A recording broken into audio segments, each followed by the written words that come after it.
I guess I'll just do a little intro to kick Yeah. off. Yeah, name's Pete Zabriskie. Daniel, you and I met almost Mhm. probably a couple months ago, by way of Jonathan. Based out of New York, I'm like an independent artist, designer, doing a lot of like art and design with code, and a lot of like web development and other development work as well. Yeah, so I work out of a co-working space in New York City, in the Flatiron District, and it's New York Tech Week, and it's definitely a little bit more packed than it usually is, with people bringing in friends from out of town, and certainly a lot of events going on, including one today. Um, in terms of good events, there was a good coffee truck put on, I think by Perplexity. It was just like a free coffee truck. Oh my gosh, are you kidding me? I saw that online. Did you Yeah, get a chance to actually like try that I got to walk by it. It was pretty packed, and I think, online? yeah, there was. I do love a free cup of coffee, but at some point you got to call it after like what looks like maybe a half hour line. But You gotta Yes, love that that's what they thought. Like Flexi was just like, we're a tech company. Let's launch it like a coffee thing for like a good for the just as this event. I love yeah, it.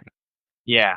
And like I've seen a lot of stuff on the calendar for dinners and stuff. Honestly, nothing that I've been super excited about. I haven't attended anything yet. There's a consumer apps meetup, founder meetup in the space I work out of today. I'll probably stop by for a little bit. And then one event that is actually really exciting that is near and dear to my heart, but I'll have to miss it. A few of my friends are putting on a tech comedy show, right here in Flatiron on Saturday. That's going to be it's going to be a mix of stand-up comedy and tech demos. So one of my good friends here, he runs a studio called Danger Testing. I've mentioned them in my newsletter a bit.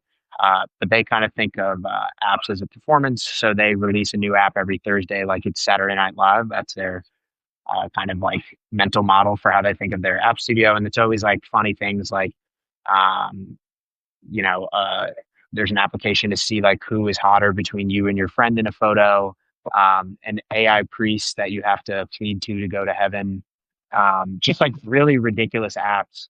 Um, so they're doing a presentation, and then a friend of mine that I've been working on a live show with is going to be demoing a part of our live show, 10 minutes of it.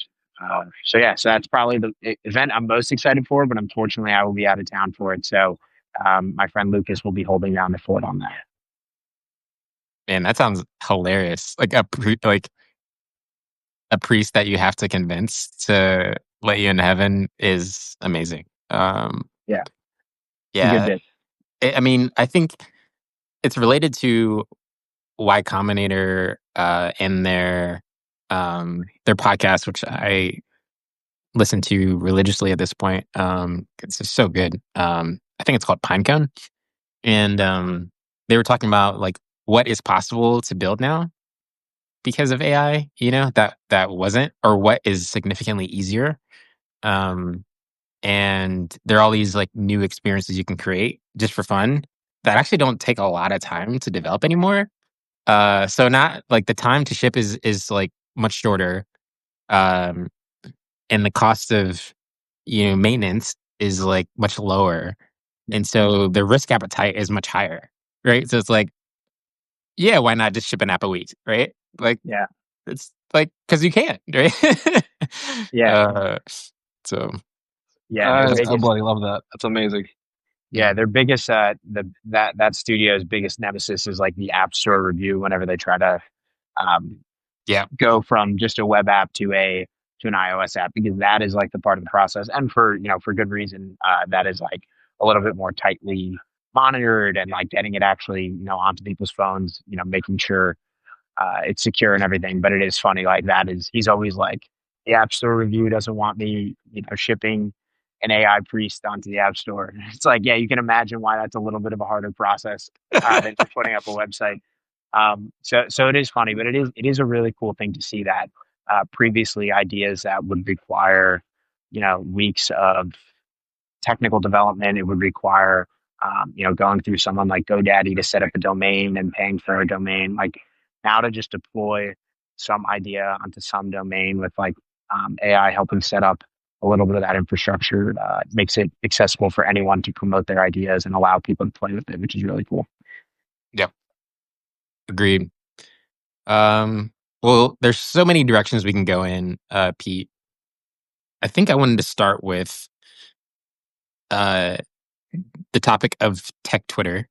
And the reason why I think it's relevant is, well, two reasons. One, a lot of folks from X, Twitter are migrating to Substack, and it's a hot topic. Um, but we talked a little about this offline.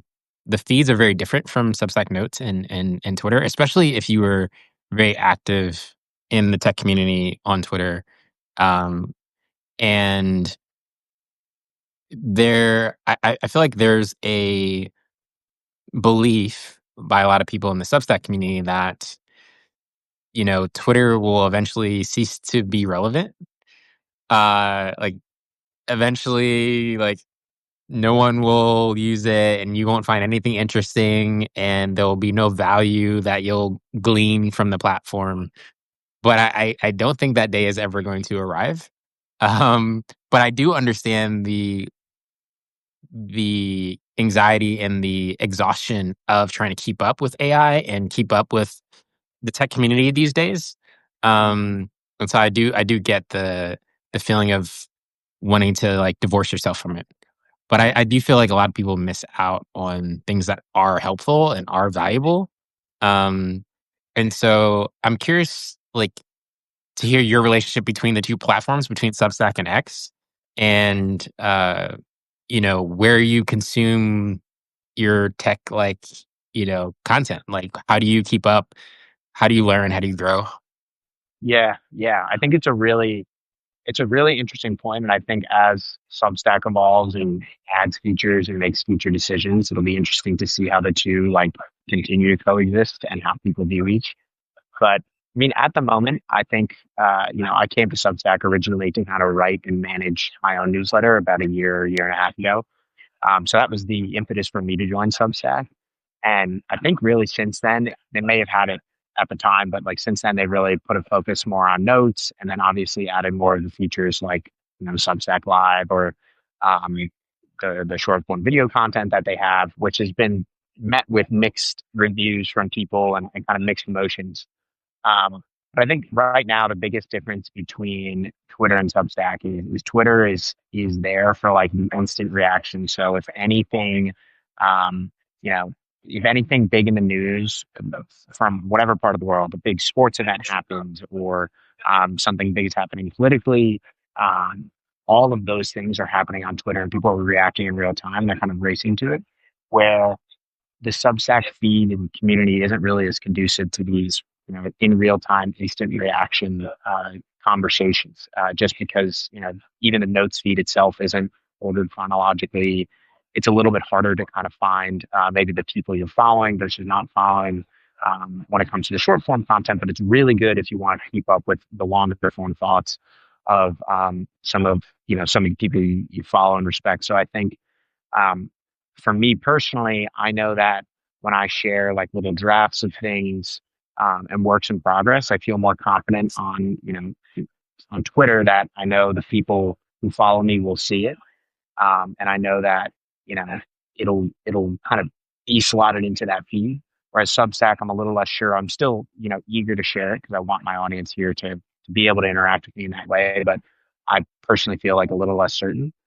But then when it comes to really like reading deep and trying to learn from someone I really like, I think, you know, getting to read from people like you all and your work and to kind of keep up with it in this deeper way, I think Substack is much better because Twitter, it's like the best work is buried in, crazy videos and inflammatory posts and things that are kind of more engagement based rather than thought provoking.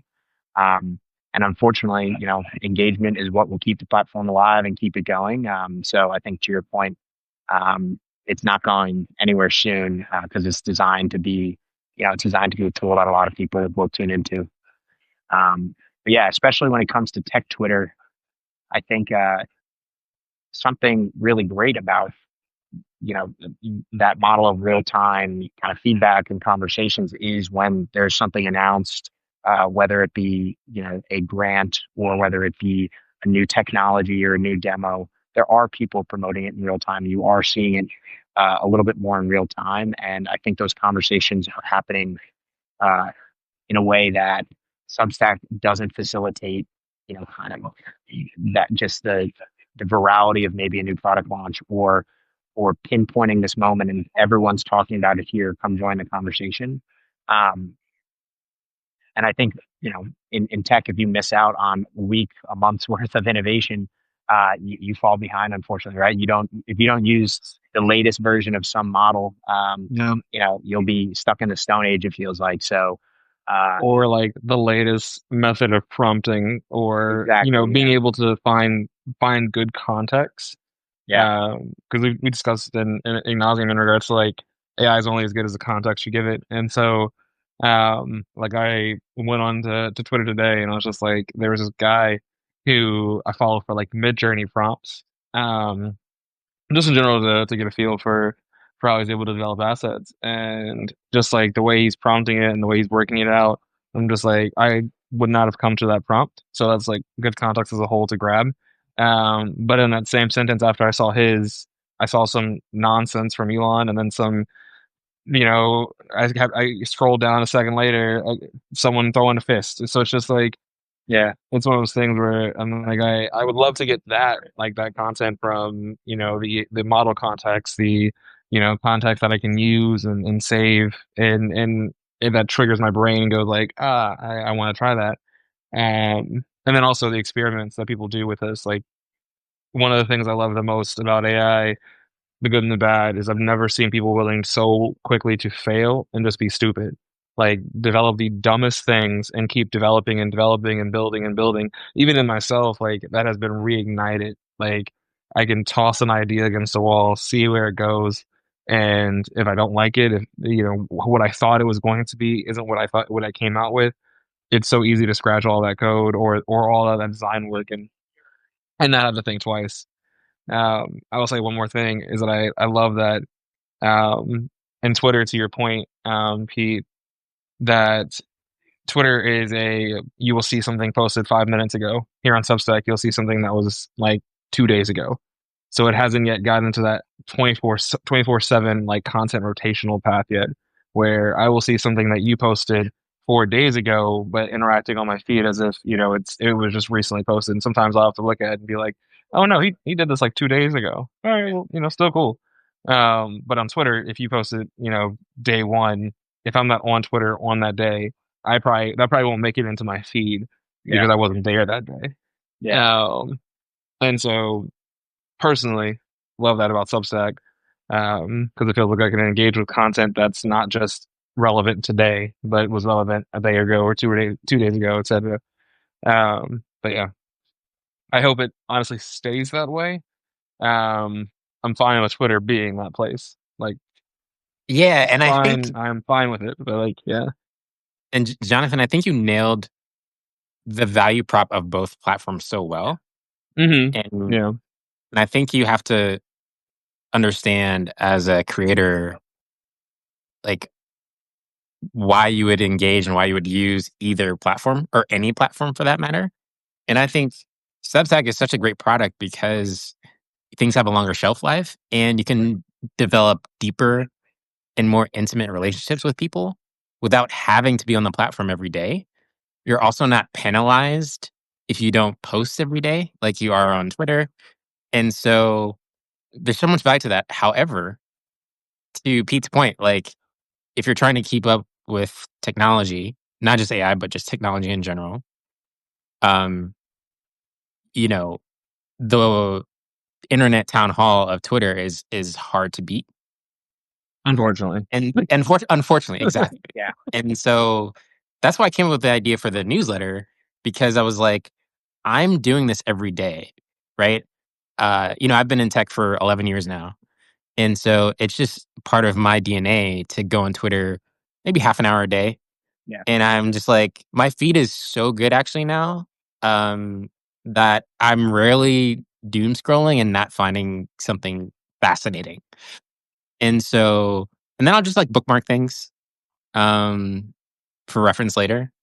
And I was telling Jonathan, I was like, so many people like just, find Twitter repulsive at this point for a number of reasons. But they would still they would still value the content that I'm seeing though. Because like I'll Yeah. see stuff, Jonathan, and I'm like, Jonathan would love to see this, you Yeah, know? that sucks. I would. I just And don't want to see so anything else that app has to bring me. yeah. So just like pulling that out into a newsletter format so you could subscribe to a newsletter and get those updates and Yeah. not have to touch the platform if you don't want to. Yeah. Yeah. Yeah.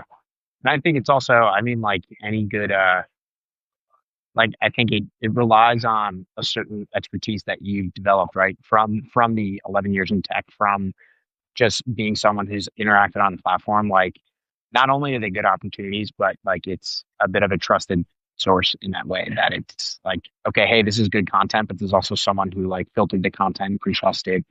Um, I don't know. There is something I've been doing in my newsletter personally is like I just try to pick out one thing beautiful I see every week. And it doesn't mean it is the only thing, but it does mean like, hey, there's like someone with taste or whatever. I at least hope I have some sort of taste. But like You do. someone saw this and was like, hey, this is a beautiful thing that is worth seeing. And I think it says a lot when you're doing this newsletter that it's like, hey, this isn't some feed of just like anything. It's like someone who has been in tech, who understands, what is going on right now, finds this more valuable than the rest. So it's not even about capturing every opportunity, like just being able to have a super qualified person boil up, 5, 6, 7, however many it ends up being a day or a week is so valuable. And yeah, I think that's like an amazing idea that you started on here. I appreciate it. Jonathan and I were chatting last weekend and I was like, dude, techtwitter.com is available for $12. Great $12. I couldn't believe it. I was like just dumbfounded. And then I was like, well, if Elon sends a cease and desist, a newsletter makes the most sense because then at least I get to keep the subscribers. Yep. At least. Yeah. If he 'Cause sends I a was cease and desist, you'll get a lot more subscribers just from the cease and desist. I said yeah, the same thing. I was like, that's exactly what's gonna happen. He's gonna give a right. cease and desist, and then we're gonna put an essay about like Elon getting angry about the cease and desist, and the next thing you know, more subscribers are gonna come 10,000 to it. subscribers. Yeah, Yeah. it's gonna be great. It's gonna be great. Yeah. Um, well, Pete, I mean, because of your background and your skill set, it would be fun to like collaborate on some kind of like web experience Ooh, for tech yes. Twitter. I think there's a lot of opportunity there, right? We talked about the pain that people have with Twitter, but we also talked about the value proposition that Twitter does, Mhm. have.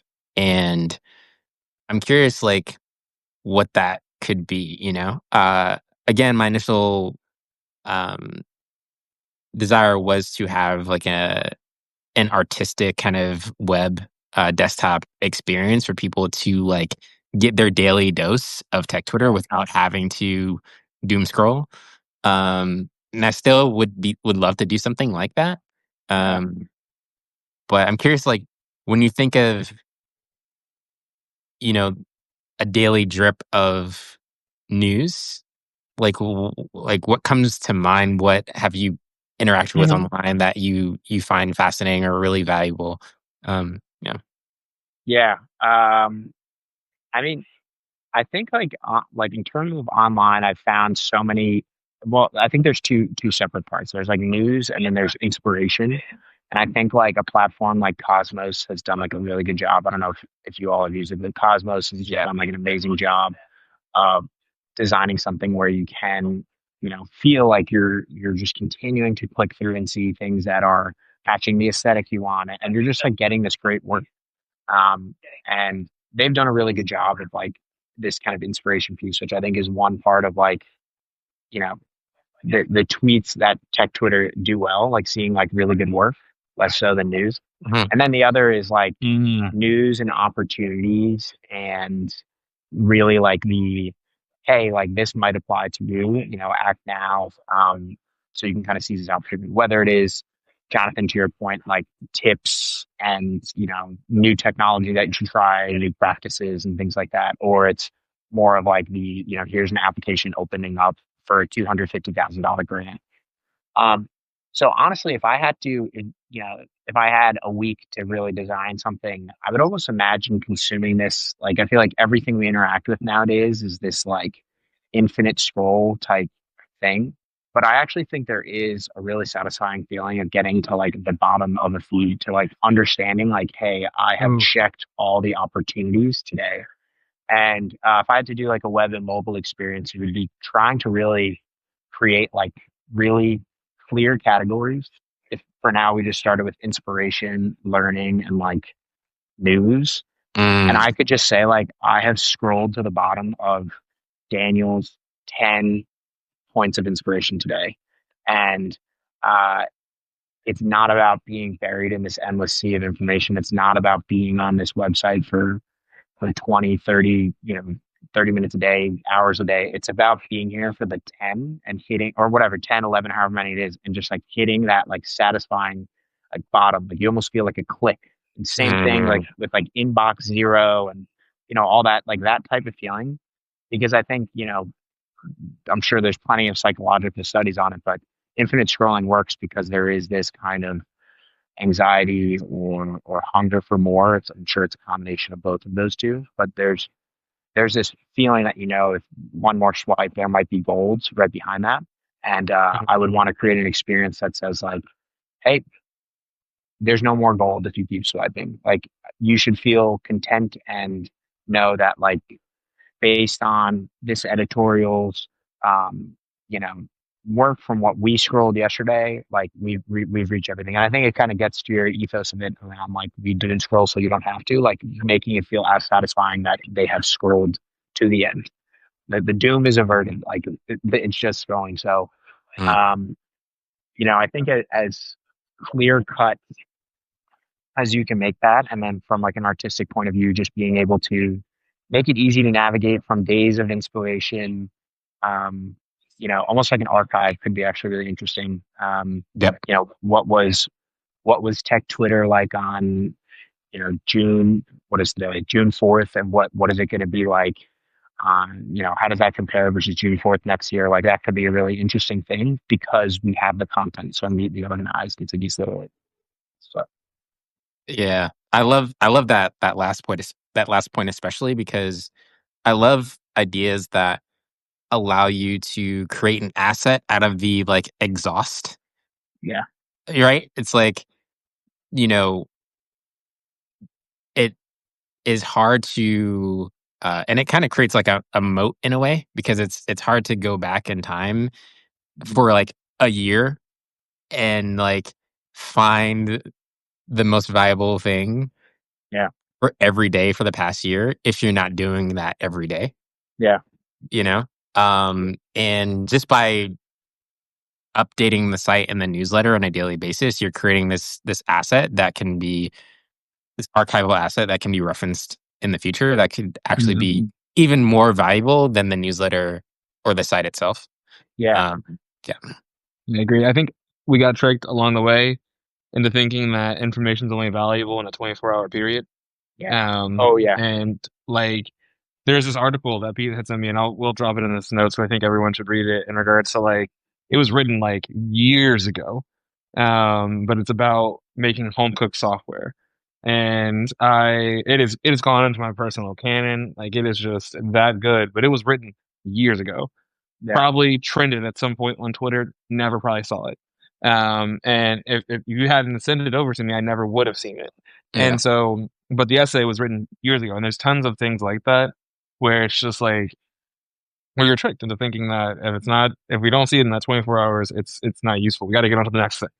Like we got to get to that next thing of gold that's going to do make us 10x more productive or whatever technological tech BS that that's out there. But yeah, It's 100x, Jonathan. It's 100x. it's Yeah. 100x, 100x. That's what we're going Yeah. for, right? It's 10x. 10x makes no sense now. Yeah. That was pre LLMs. Yeah. Yeah. I think there is like like there is so many nuggets of gold that people have written, especially like even if I know obviously tech Twitter is tech, the content would be tech focused, but I think like to the point we were saying earlier about the Substack feed, like there are so many great pieces of writing that I'm now discovering months after they were written. I'll see uh, essays that people wrote in October of last year, and it's a testament to other people that have found them and like them, and I'll see that one of you all have liked something from late last year, and then I'll give it a read. So it's a testament to other people kind of finding it, but I do think there is, there are certain tips that or content that maybe expires a little bit more in a way, but there's some more that are timeless, and Twitter does not favor that timeless content. It favors, ones with a little bit more of a tight expiration date.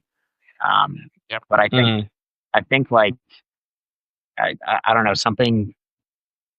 And I don't remember if I said this a little before, but something in my newsletter that I've done when kind of highlighting these one thing every week that I like is I know that those things, like they're actually like they don't really mean much to me. Maybe some people in my audience like it, some people don't, or don't care for it. But it No, I actually is thought like the bread one was pretty cool, actually. The bread wrappers. I had seen that in my feed somewhere else, and yeah. But no, go ahead. well, I was just gonna say it is for me personally where I can look back at and I can say like I was inspired by this thing at this time. So maybe the content of the article I wrote might not be true anymore, or and that for me is a personal snapshot in a different lens and things I want to explore and the work I'm doing. But I'm like, oh, this is actually a nice like repository I'm building of things that have inspired me that otherwise I may have just liked and never revisited it. But I actually took like the 3 or 4 minutes to just whatever, embed the link and do a short write up. So I think like in the way that tech Twitter can be that, in the way that a system can be designed to preserve some of these things that you found valuable instead of, again, they're just like getting swiped away into the ocean of billions of tweets. I think it's a really powerful feature, and I like how you said that you kind of collect the exhaust over time, and it becomes more valuable than just like um, I don't know, than just exhaust. So, uh, yeah, I think it's a really cool idea, and it would be interesting to see what like what what does Daniel's tech Twitter curated list look like versus Jonathan versus mine versus anyone else. Like, how does that like curated column? Like, it's almost everyone has their own column, and it's like here's this person's column. It'd just be like a funny little editorial. Feels like an old school newspaper in a way. Yeah. It does. I like that because mine will be very cybersecurity focused, like a bit dev design, and a lot Yeah, cybersecurity focused. Like it's unfortunate majority of people in cybersecurity like practice still very much use Twitter for everything, and yeah, so like yeah, I digress. Yeah. I mean, it could be as simple as like, um, I'm always thinking about 0 to 1, mhm, and like that first, kind of step could be as simple as like a tab with like Airtables where it's like, yeah, Daniel's tech Twitter, Jonathan's tech Twitter. So it's like, and then you could have like I could do AI, Jonathan could do cybersecurity, and then anyone else who wants to contribute just for fun could like choose a lane. They could just choose their own vertical, and then that's just another Airtable, you know. yeah, Um, and then we could think about a more like interactive like artistic experience, but that's really all it is. Like it's just a database of tables, right? yeah, Uh, organized by vertical, by topic. yeah. Um, yeah. So, yeah, I appreciate your input, Pete. I uh, I was looking at some metrics earlier today, and the click rates are crazy. Like I try to keep a very simple format. Like I just started it 3 days ago, and um, the I think it's called the click to open ratio. Basically, what percentage of people that opened your email actually clicked on something? Mhm. And it was like almost 38%. Wow. Yeah, that is a really good rate. Wow. It was crazy. Yeah. So, I mean, it's super early, but I think there is something there, like the simplicity of like 3 links. Like, I'm a big proponent of the rule of 3. and it's like, hey, there are 3 things that you should keep up with today. Um, and if you want more, here's this like desktop experience where you can like go a little deeper. Yeah. You know. I definitely don't like keep up with 3 things. I probably should though. That actually sounds healthier for my mental. Only doing 3 things. I probably like and bookmark like a dozen things a day. And that could be like So that drunk drawer of thought. yeah. But you really only need 3 things. Like that grant I found that not technically a grant, but so um there's like someone posted about like giving 100,000 to $250,000 to Oh right, you yeah, know people that yeah. want to kind of build their own idea for the summer. That's a killer opportunity. Um, so um, like I think that It really is. that resonated. Yeah. I think rich people should do that more often. Yeah. I agree. Yeah, I think rich people should do that for me more often. exactly. 100% agree. 100% agree. Like, Yeah. listen, whatever development studio Pete makes, I want to work at it personally. Like, I just literally just be playing with art and colors all day. I love it. Yeah. Cool. Switching gears, just a small bit, and then we can get back on track. I first absolutely love the most recent post in regards to coffee ice cream being gross and disgusting.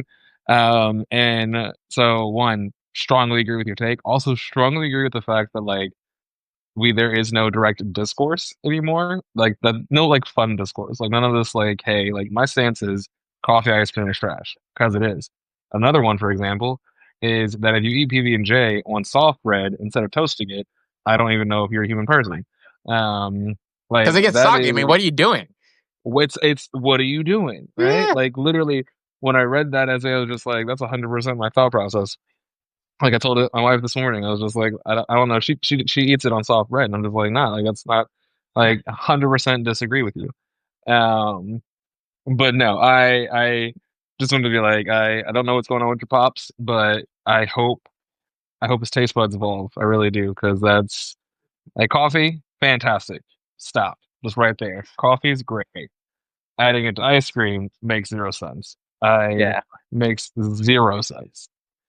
Yeah, I never and I drink like coffee black, no milk, nothing. So I like the taste of coffee. It just I don't get it in the I don't get it in the sense of, adding it to ice cream. Like give me vanilla ice cream, give me chocolate ice cream, give me cookies and cream, like go crazy with it. But Especially. like just like take coffee ice cream, you can toss that out in the trash. Um so funny enough, my family, half my family is Italian, and they all like affogatos, which I don't know if you're familiar, but yeah, the espresso over coffee. They're like, "What about that?" I'm like, "Trash dessert. Don't order it at don't order it at a restaurant." I'm not gonna lie. Hundred percent. I do like avocado. I do. You were Uh, completely okay to be wrong. It's all right. Yeah, It's all right. yeah, it's um, but yeah, no, I think like especially like even going back to the point of before, like these arguments online, like everything, like Twitter, has oriented itself to become a cesspool of really, and I want to make sure I say this correctly. There are really important arguments happening on Twitter about really serious topics, and those are things that I like totally understand are important to debate about and to have different opinions on. And there's no magic solution to that. But an algorithm that prioritizes argument either in that way, or allows you to kind of just, you know, disregard it altogether, makes you lose the joy and, kind of just the poking fun or getting, something just less serious. And it was literally just an argument with my dad. I was like, I cannot believe for the family ice cream for the weekend, you went and you spent the $10 on the pint of coffee ice cream. Like, who is going to eat that? And it just, you can't even have those conversations in online spaces because Yeah. they'll either, I don't want to say they shouldn't get ignored, but there's the place on online is like, yeah, it's always for the inflammatory, arguments and the really serious ones, or there's just kind of no reaction, no engagement at all. So, uh, yeah, I don't know.